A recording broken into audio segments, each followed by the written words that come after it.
আমার কথা রাগ হইও না, ইনসাফ কর। মুসলমানের সন্তান এমন হওয়ার কথা ছিল, ইমানদারের সন্তান এমন হওয়ার কথা ছিল না। একজন মুসলমান, যার বাবা মুসলমান, মা মুসলমান, যার বংশ মুসলমান, যার রক্তে ইসলাম, এইভাবে আল্লাহকে ভুলে কিভাবে, এইভাবে আল্লাহকে ভুলে, এভাবে কিভাবে আল্লাহকে ভুলে?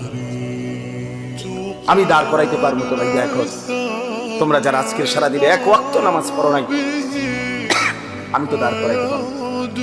চেহারা দেখলে বোঝা যায় বেনামাজির। মুসলমানের সন্তান, বাপ, কার মতো চুল রাখলা বাবা?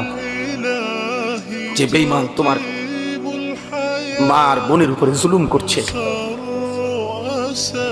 যে বেঈমান তোমার ইমানদার ভাইয়ের রক্তে জড়িত ভাষায় দিছে, তুমি তার মতো সাজলা? মুসলমান এত নির্লজ্জ হয় কেন?